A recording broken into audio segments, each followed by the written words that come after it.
Real quick before we start, we've streamlined our contact info.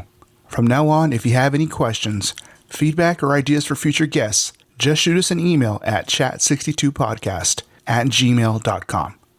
That's chat62podcast@gmail.com. All right, let's fucking go.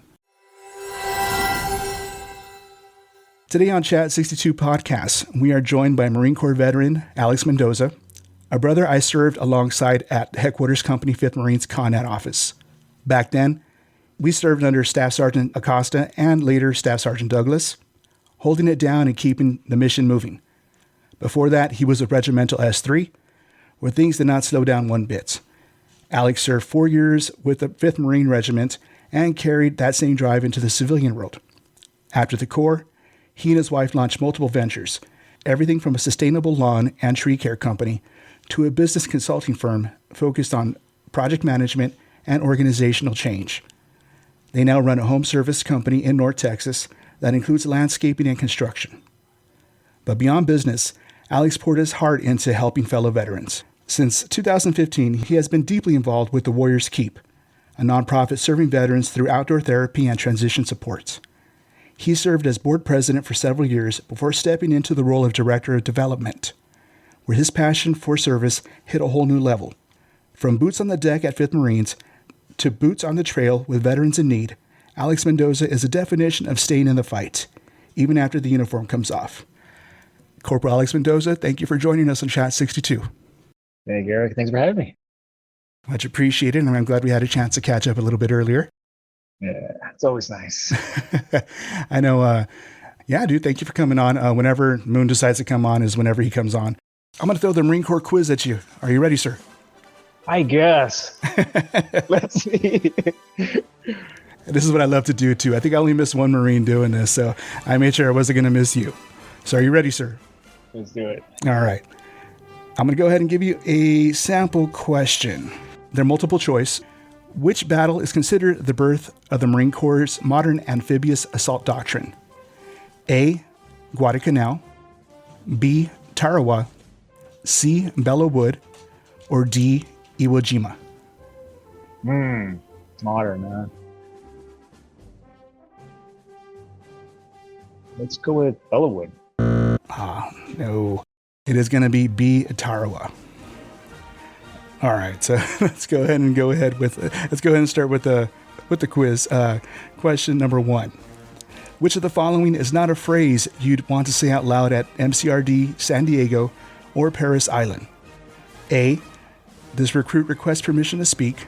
B. I think I sprained an ankle. C. What time is chow? Or D. Drill instructor, why? Yeah, drill instructor, why? D. You are correct. It's like, where are you going with these? That's funny. That's the last thing you want to ask is why, right? Right. Question number 2. The 5th Marine Regiment is the most decorated regiment in the Marine Corps. What symbol are members authorized to wear on their uniforms to honor this legacy? A. Blood stripe. B. The French fourragère. C. The Presidential Unit Citation. Or D. The Silver Star device. French fourragère. Yes, that sir. was nice. You are correct. Man, that stood out. Beautiful, right? Yeah, dude, I love that. I love the fourragère, man. Oh, I loved wearing it, man. Because it was unique, right? And I don't know. There were a couple of times, I think I wore it a couple of times for whatever reason. Either dress blues or alphas, I can't remember, and I had it. It just felt different. People would ask what it was, or I got a chance to talk about it and mention it. It was cool. Yeah. Yeah, we're like a walking history lesson. Yeah. Somebody corrected me one time. I think I mentioned, I'm like, oh yeah, the 5th Marines, the regiment that wears them, and apparently there's another regiment or another unit that also wears it. Yeah, I think I looked it up, and sure enough, yeah, there was another unit that also wears it. Oh, I'm gonna have to look into that and see if I can incorporate that into the next quiz. There you go. All right, and your final question. What is the Marine Corps' official birthday? This one's super easy. I should have looked at this one before I even freaking printed this one out. When is the Marine Corps' official birthday? A. June 14th, 1775. B. November 10th, 1775. C. July 4th, 1776. Or D. September 11th, 1775. Ooh. Yeah. No, of course, November 10th. Sir, you are correct. You are 3 for 3. Great job, man. Yeah, we're celebrating here how many years this year? 250 years, man. Yeah, I wonder what's going to happen out there. Yeah. Are you planning on doing anything? I don't know. No, that those dates, especially, I mean, we'll talk of this a little bit, but with the Warriors Keep, typically we would go for Veterans Day weekend or like what's close to Veterans Day weekend. Yeah. And take veterans out there, and there was always Marines there, so we're always do a dual, celebrate Marine Corps birthday and then have celebrate Veterans Day. So I can't wait to get to that, and we can talk about that. yeah. All right, man. So let's go ahead and talk about before the Corps. Who was Alex Mendoza before the Marine Corps? So I'm a first generation American. Right? My parents immigrated from Mexico. So I was actually born in California. They had been over, in California in the 70s. They were undocumented for several years. And then my dad got hurt or injured. And I remember he had surgery and stuff, but we were living at the time, we were in like Colton or San Bernardino, one of the two places there. He got injured, so we went back to Mexico. And then we lived there for year from when I was like kindergarten all the way to like fourth grade. So we lived in Mexicali, so right across the border there with Calexico in California. And then in the mid 80s, when the whole immigration law from Ronald Reagan came out, where if you had been living as undocumented in the United States, if you could show you had a clean criminal record, right, taxes and everything else, right, they came through that. So we immigrated through that process. So we were still living in Mexicali, and I remember going through this whole process. This is pre-internet. So imagine how manual that whole process was, and then all those forms to fill out and all that. All of that. And I remember taking trips into LA and just everything, right? But eventually, 1986, we came to the US. So I was in fourth grade, wrapping up, I think, fourth grade when we came over to California, lived in Riverside. That's pretty much where I grew up for the next couple of years, bouncing around, right? I mean, I assume, pretty typical with immigrant families, right? First, we lived in a little tiny apartment behind my, an uncle's house, like a 1-bedroom apartment. And then from there, we moved to our own apartment and just moving from Riverside. We did pretty much all the Inland Empire. Wow. Riverside, San Bernardino, Colton, Moreno Valley, all of that. We were just that whole area. So moving around a lot. I think I counted at one time, elementary all the way to high school. I think I went through like 7 or 8 different schools. But lived all through there. And then in high school or middle school, we moved to the desert. So to Desert Hot Springs over there by Palm Springs. Okay. Yeah. So we moved out there for a job for my dad. And that's where I stayed. And that's when I joined out of Cathedral City. We ended up moving around there. So same thing, right? We lived everywhere there. So that's kind of where we were, man. So just grew up, right? Just an immigrant family, immigrant community. We were very tight with our family, very tight in the church, and just a community, especially throughout that whole process. I remember, as I mentioned, right, we went through the whole immigration process.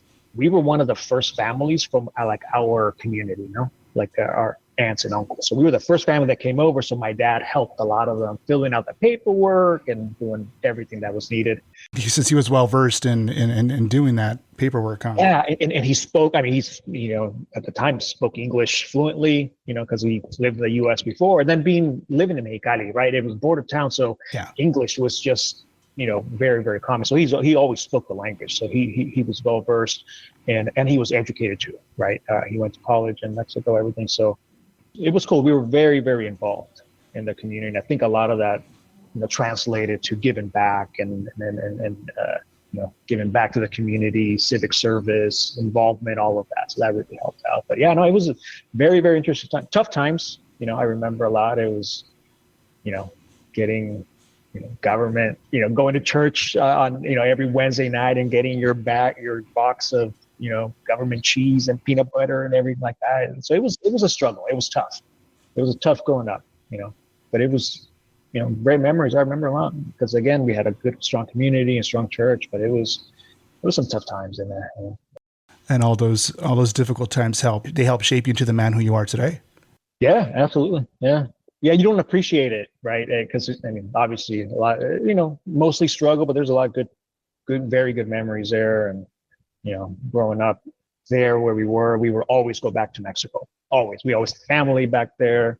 My dad's family's from Mexicali, so Baja California, and then my mom's is from Sonora, so two states right next to each other, right, Okay. just south of kind of a small town in Sonora.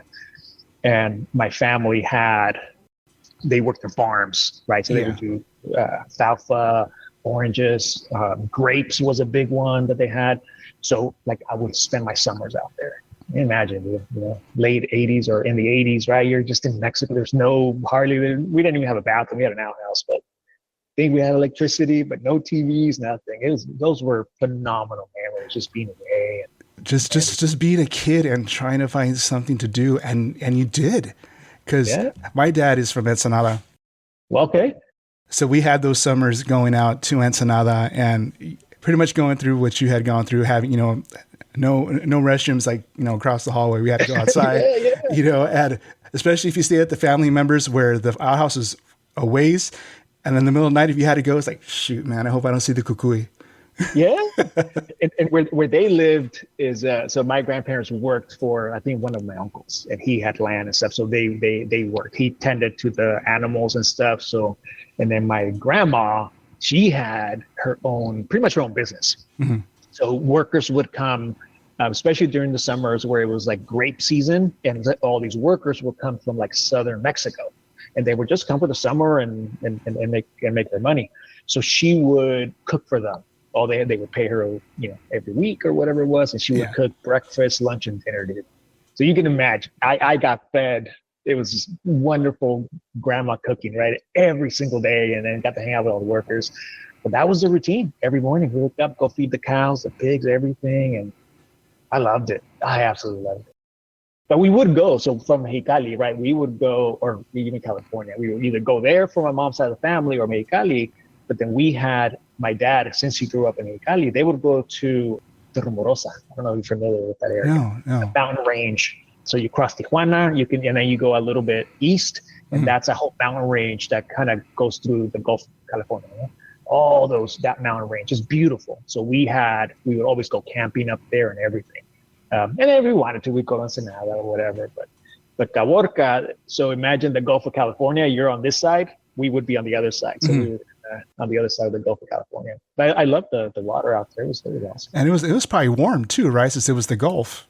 Yeah, it was warm, and then no waves. Everything was chill. And it was desert. Like we would literally drive all the way up to the beach, right? Yeah. And then just set up camp, and we eat there. It's great memories, man. Yeah, those are the memories. Yeah, those are the ones that you could take with you until the end, man. There was nothing like camping out there. Yeah, I tell my kids all of this. They're like, man, and then they love hearing about it. At least I hope they do. But because they're great stories. Yeah, so yeah. I still want to take my kids out there to go camping out there in Ensenada, and either rent an RV and to stay out there by the beach, or just rent a beach house and just Yeah, that'd be nice. Yeah, that'd be nice. I haven't been out there in very, very long time. Same. I think the last time I stayed out there camping, I think it was like my first year in the Corps. And I got super sunburned, dude. I forgot to put on a sunblock. So I came back with 2nd-degree blisters. I remember Escanuela gave me shit for it. He's like, "Your government property. You just damaged government property." I'm like, "Yeah, that's funny." Yes, that's Corporal. He put me in check. I was like, "Oh shit, okay. Next time I will put a sunblock." I get it. Lesson learned. Lesson learned. Did anyone in your family serve, or did someone else influence your decision to enlist? Yeah, specifically my uncle. So my dad's oldest brother. So my dad is one of, I think there's 9 of them. Oh, wow. And he's at the younger side. So his oldest brother, he had been in the U.S. since like in the 60s. So he served in the Army and the Air Force. So he served. Right. So whenever we would visit California, and then we were living in Mexico, or we just knew him, and he was always, he always always had a good haircut, always pressed. He just presented him. He had been out, I don't know for how long, but I remember he served during Vietnam time. That's right. But he had a he had a good job, he had a career, they had a nice house. So to me, it was like, man, that's what I want to do, right? That's what I want to be, right? And he always talked about his time in the Army and his time in the Air Force, and always looked up to him. All the times that we were struggling, like in California, he was always like looking out for us. He was always coming over. So I remember one time we went through some real tough times where hardly had any food in the fridge. Both of my parents, I think my dad had lost his job. We just, we were just going through like a real, real tough time. And he used to have an old like Toyota pickup, the little ones. Mm. And I remember he showed up, dude.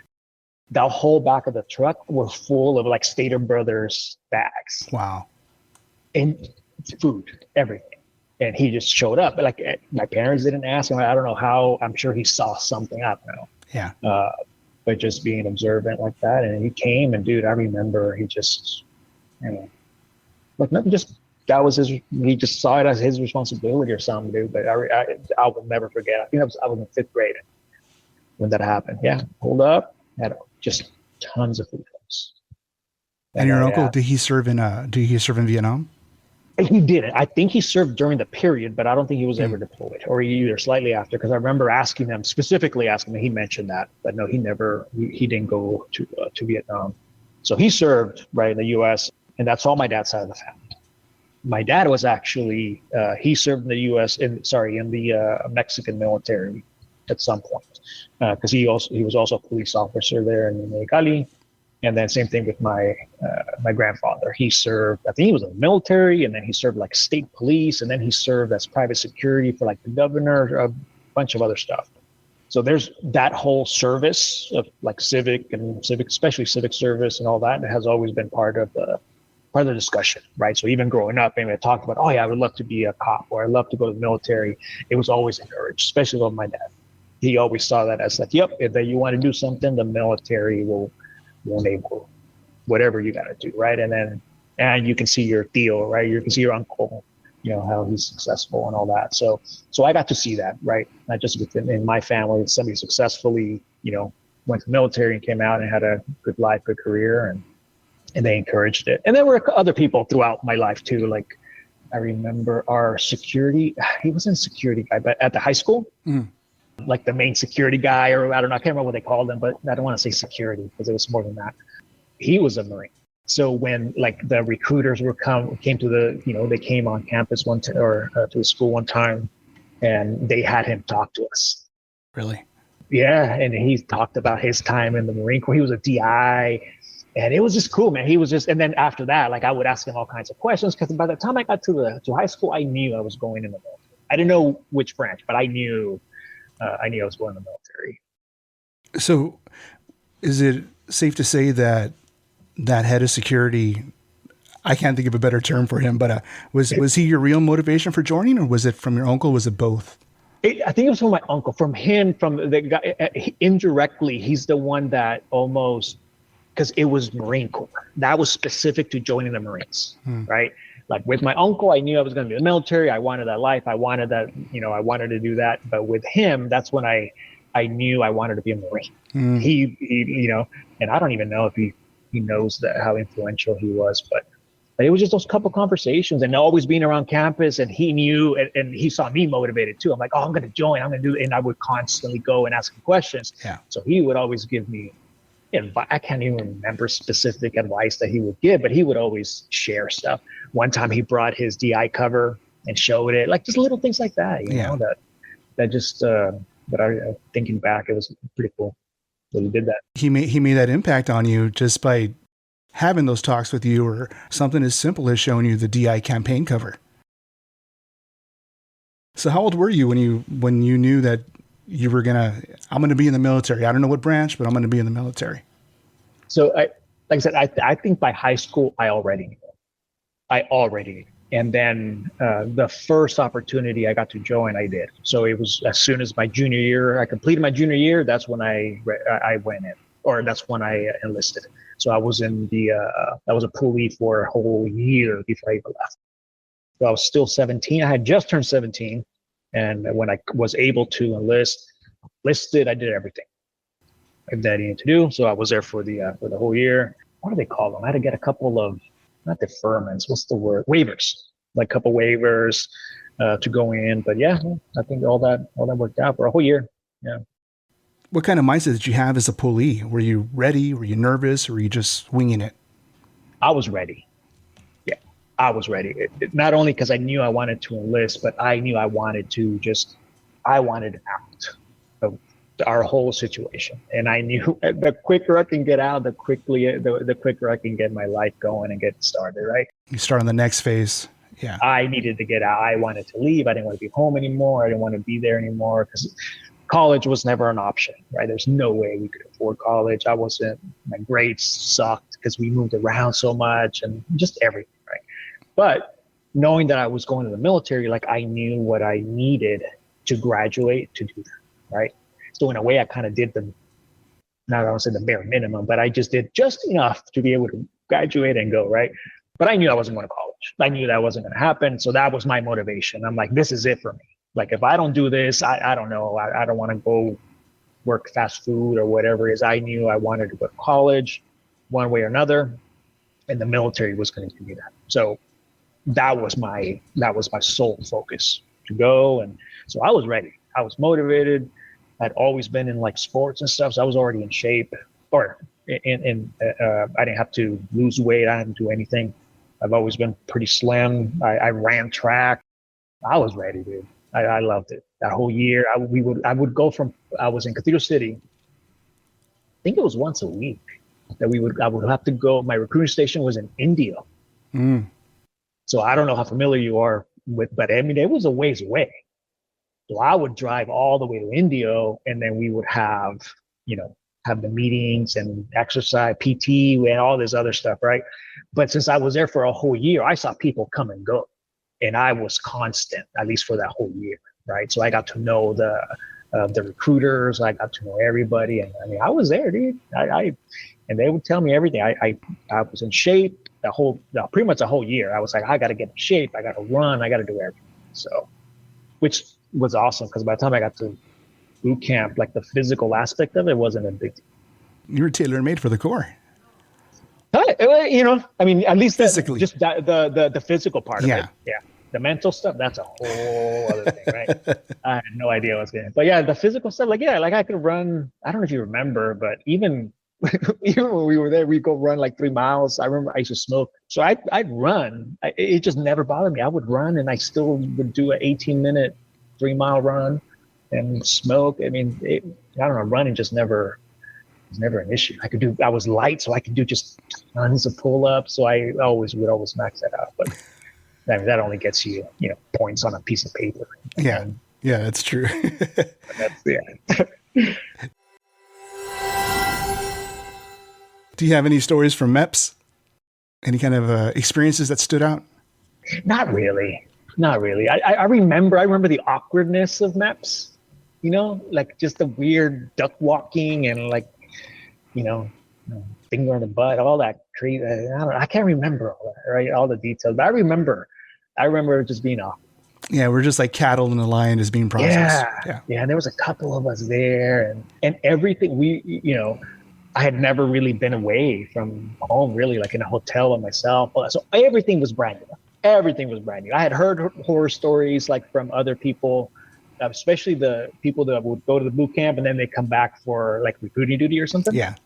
And you would hear some of their, that had already gone through that. They would hear some of their horror stories. So I was just freaked out, man. I didn't know what to expect. I mean, kind of knew what to expect. I just remember being just awkward. It's like, I guess I got to do what I got to do. But I do remember what was real was, I don't know if it's after you do the whole medical thing, but you swear in the room in the back, right? I think it's the end. Yeah, that put me in like, holy shit. Like, yeah, I remember that very, very clear. It was like 4 of us, and they put us, I don't know how they did it though. If it was as you're done, maybe you go there, or it was all 4 of us that were Marines, because everybody else was there too, right? All the other branches. But I remember that. I remember like, wow, this is real. This started to feel real. So the swearing in process was the one thing that stood out more than anything else during MEPS. Yeah, for sure. Let's go ahead and jump ahead. The year passes. You're ready to take that bus ride down to MCRD San Diego. What was going through your head the moment you stepped onto that bus as you were heading towards MCRD San Diego? Man, I remember I felt guilty. Why?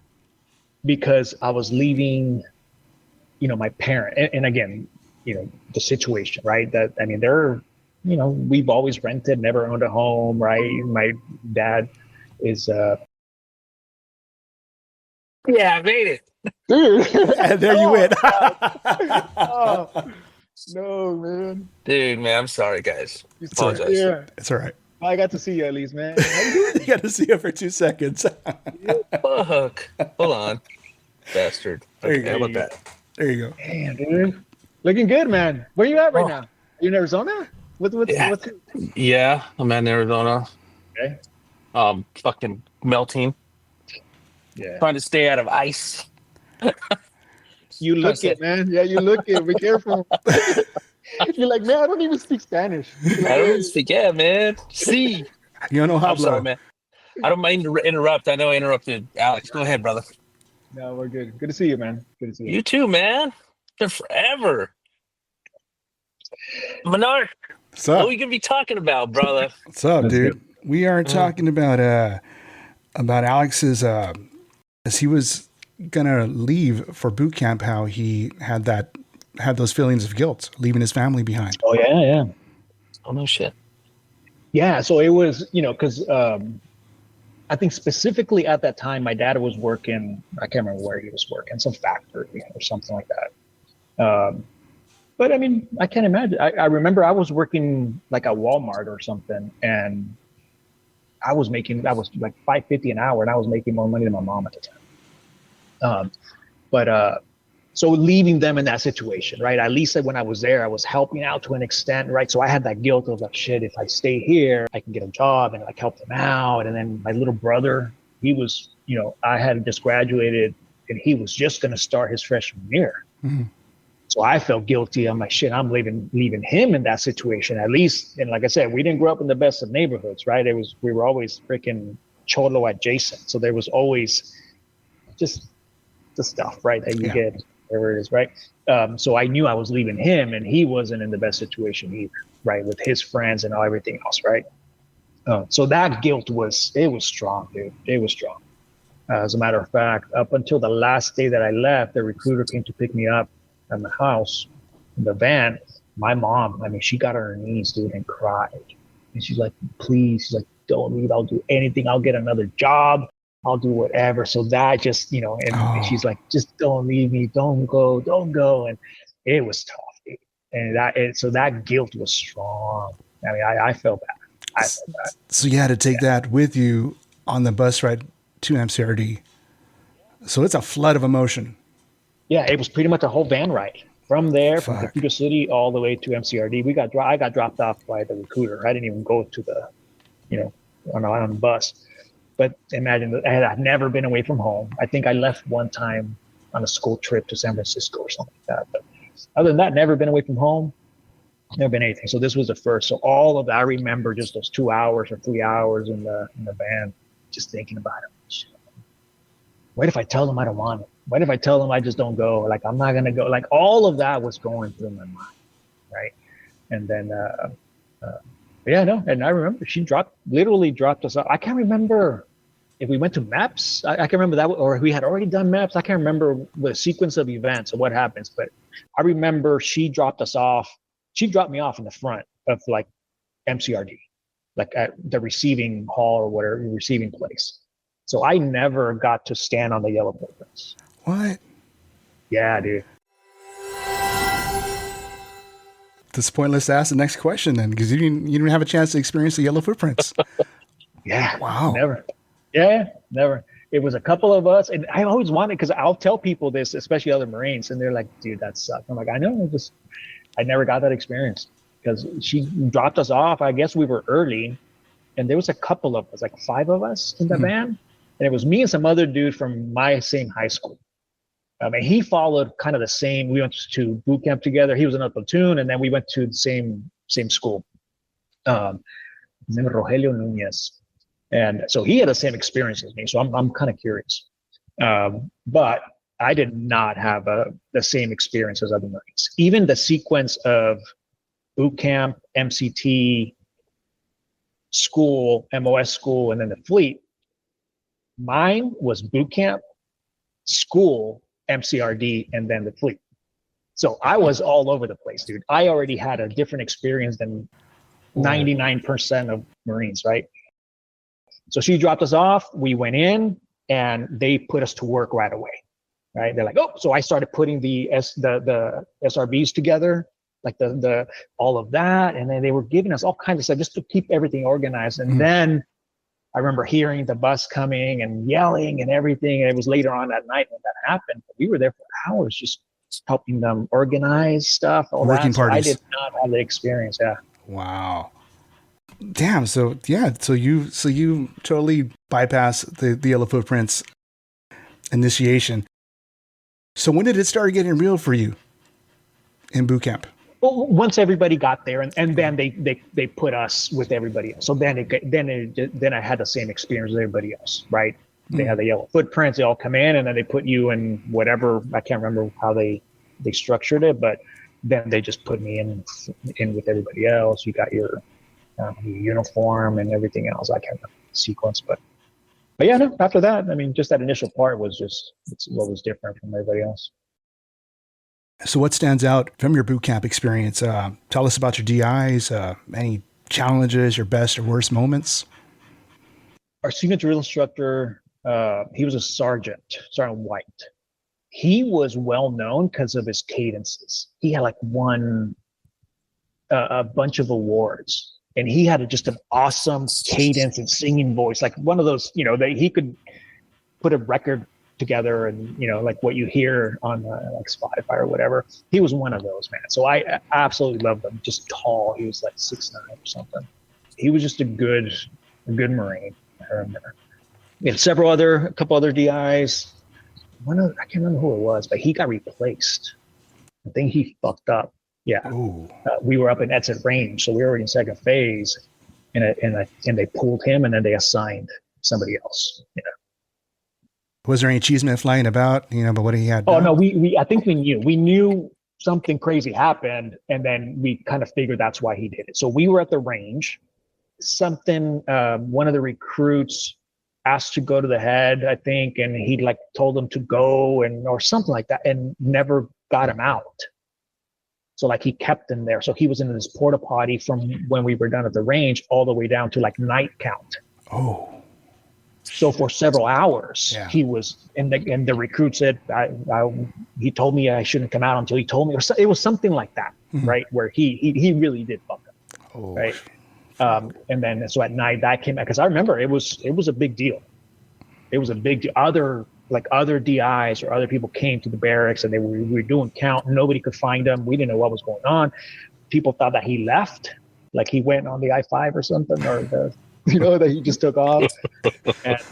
And they found him like at night, and he was still in the freaking porta potty, or at least out there at the range. Yeah. Fuck, dude. So shortly after that, we got another DI, and then he was gone.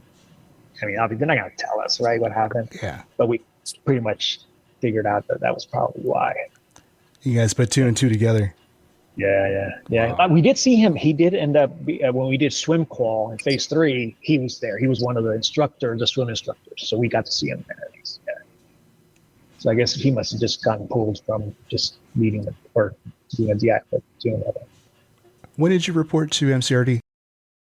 It was 95, in June of 95. Yeah. Damn. June of 1995. Who said damn? Me. So, I didn't realize you're in that much longer than me, man. Because I didn't go to boot camp till November of '96. We didn't go to boot camp until November '96. Yeah. June 95, graduate September 95. So, I went in even before the Crucible. Yeah, that brings me to my next question. Yeah. What was it like being a pre-Crucible Marine? Because you guys had it more structured, but it was 4 weeks, 4 weeks, and 4 weeks, right? Exactly. Yeah, 4 weeks, 4 weeks. Yeah. I think it was the Crucible. I guess it was done at the end of phase 2, right? At NSET, right? At Edson. Yeah. Whatever. But I don't remember. We had we did have a culmination event. I think it was going up the Reaper, right? or the Reaper, sorry. Yeah, we still had that. That was still there. That was a big deal. So you still had all that. I remember they still had some other exercises, but it wasn't given. I don't recall having like an actual name, like the Crucible, anything like that. But that was during that time. Like I remember, it was a transitional period for the Marine Corps. I can't remember when General Crew like became our commandant, but I remember there was some kind of transitioning period going. And then obviously, if the Crucible happened the year after, they had already been planning all this. So there were lots of changes happening during that time. But it was an interesting time because this was 95, relatively peace around the world, right? So we weren't, it wasn't wartime. What Black Hawk Down, all that stuff had just happened. Like there wasn't that much stuff happening, but we still had like Vietnam era enlisted people that had served in Vietnam, still active duty. So there were a couple people that we knew had served in, I don't know if you remember Master Gunner Sergeant Hall. He was the ops chief. Yeah, I remember He was him. an E9. He had been like an E9 for like 12 years. I can't remember. He was in Vietnam. Wow. So to still have that experience and stuff, and just the story that they had. So we had a lot of like old school, stories there. And I assume that kind of shaped the culture of where we were going into. I assume with every generation, but it was always like, oh, we were the new generation now, the softer generation. The new core.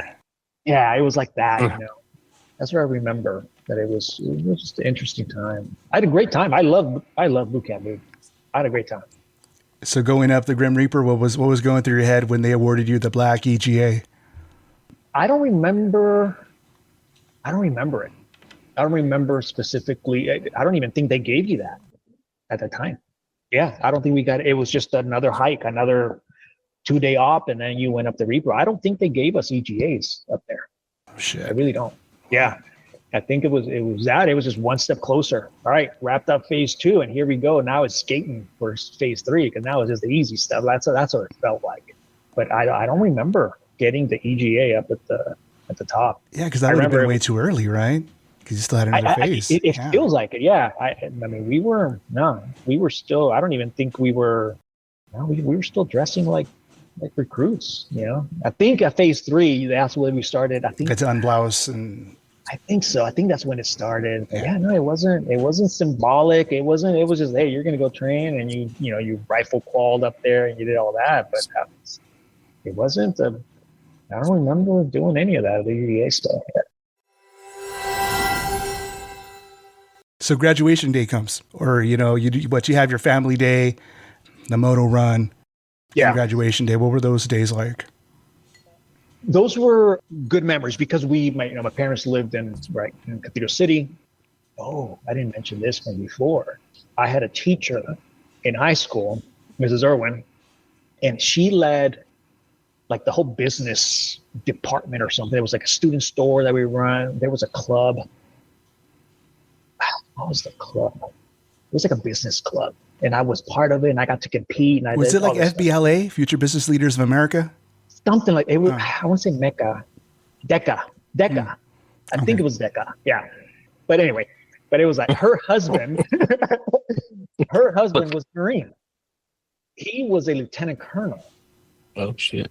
So she knew that I wanted to be a Marine, and I loved that whole. I did the whole thing because it was like it was all like marketing, fashion, merchandising, retail, and I was all involved in that. I loved it, and so I got to spend time with her husband and him being an officer, right? I mean, again, having some conversations even before you go to boot camp, it was great, right? So the fact that we were so close or relatively close from San Diego to Cathedral City, Palm Springs area, my parents, my girlfriend, family, they all came to family day. And I think it was the week before graduation or 2 weeks before. I remember Mrs. Irwin and Lieutenant Colonel Irwin, they came to my graduation, and that was awesome. Because he was sitting in the front. I was going to say, did they formally announce him? I don't know if they announced it, but he was in his Charlies, and he was my first officer I saluted. That's cool. Yeah. I remember. I loved it, man. But by that time, stuff had changed so much. So I think I mentioned, I went in with several waivers, right? So I was open contract. So I had, a couple waivers. Couple waivers. So yeah, I had a couple waivers. So then I couldn't choose an MOS. So I went in open contract, and going open contract, I remember, I think at night, right before you hit the rack, you say your name, and I think you say your MOS or something, if I remember correctly. Okay. And I remember there was like 3 of us that would be like open contract, and then the DIs would just shit all over you, like, oh, you're gonna be a motor T, or you're gonna be a chow hall. They would just make fun of us. And sure enough, it was like me, and then this guy Woods from South Chicago, just a gangster. Like, think of, like, you can get the gangster out of Chicago, but you can't take it out of him. Like, you could tell this guy was straight up gangster, and I loved him. And it was him, and then some other guy that was also kind of open contract. So we got shit, right? One time, I think we had already started third phase, so we were already back, and so all of that's, I guess, you're already starting, right? Preparing for graduation, whatever. So they called us one time, the 3 of us that were open contract. They pulled us out, and we went back to like one of those classrooms where we would do classrooms, Yeah. And that's when they were going to give us our MOSs. And Woods, he became a chow hall guy. Oh. And I got admin 0151. So how'd you feel being awarded the role? I hated it, dude. I wanted to do stuff. I'm like, I want to go. I want to freaking deploy. I want to do stuff, right? So they gave me 0151. I was like, all right, fine, whatever. I guess that's okay. They're like, but we're going through this. I don't know how they explained it, but a bunch of us that were open contract got assigned to 01s. I think 0151s only. I don't know if we had some of the other 01s in there too, but a bunch of us got assigned 0151. They're like, so the Marine Corps needs administrators. I mean, we're going through a change in whatever, right? So I don't know if that was the beginning of like this whole consolidated admin or anything else that was going to happen. I have no idea. So they're like, and there's a shortage. So all of you that are now 01s, upon graduation, you're going to go straight to your MOS school. You're going to bypass MCT, and you're going to go to the school. And so that's going to change. So that changed my whole plan. I had plans to go do recruiting duty, and they canceled that. I didn't even get to go home for 10 days or 5 days or whatever it was. I got to go for a couple of days. And then I had to go report in, to Geiger, North Carolina, whatever it was, immediately Camp after. Camp Johnson. From Camp Pendleton. Yeah, well, from MCRD to Virginia, yeah. Let's go back to graduation day. And what was it like? Because I know when you last saw your mom, she was on her hands and knees begging you, please don't go. Yeah. So what was it like seeing her again for the first time in 3 months? Well, I saw her during family day. Okay. And, we were in our, I think the equivalent, right, of the Charlies. And she was just proud. She was very, very proud. Right, because this was right, nobody in my family had been to college or going to college, right? So to her, this was like, I have made it. Like, she was very, very proud. She's like, oh, my boy made it, right? So she was very proud. I remember walking with her, showing her the barracks and showing her everything, right? Because they allow you to walk around, and she was just holding on to me, and I felt that that it had been the right decision. And back then, I think I don't think I even spoke to her. Or maybe I did, but back then, I mean, you wrote letters, right? And I think you would call, but there's no answering machine, and they didn't answer. So I don't think I ever got to talk to her until that day or whatever it was. But I just remember feeling very, very good because the family was proud. I mean, my dad was beyond, right? And then and with my mom too, right? She was just super proud. She knew this was something, right? That it was gonna turn into something. So it was good. I felt very, very proud. Very, very proud. And then graduation came around, same thing. They all came, more family came, right? So we were rolling deep. The Mendozas were rolling deep that day. Yeah, man, it was just great. It was great, dude. I loved it. This is where we hit pause on part 1 of Alex Mendoza's story. From growing up in the Inland Empire in Southern California and Mexicali, to stepping on that van ride to MCRD San Diego with a heavy heart and determined spirit, Alex carried the weight of family, struggle, and purpose on his shoulders. We got a glimpse into what shaped him before the Corps and his time at MCRD San Diego. next time we dive deeper into MOS school, MCT, yes, in that order, and his time at 5th Marines. Make sure to join us for part 2 of this incredible journey. Until next time, stay the course and Semper Fi.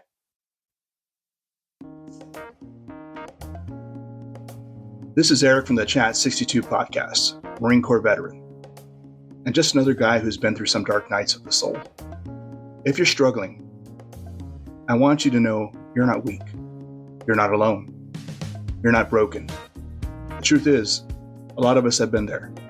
So if you're feeling overwhelmed, please just dial 988. It's free, it's confidential, and someone's there to listen 24/7. We need you here. The road's better with you in it. Stay the course.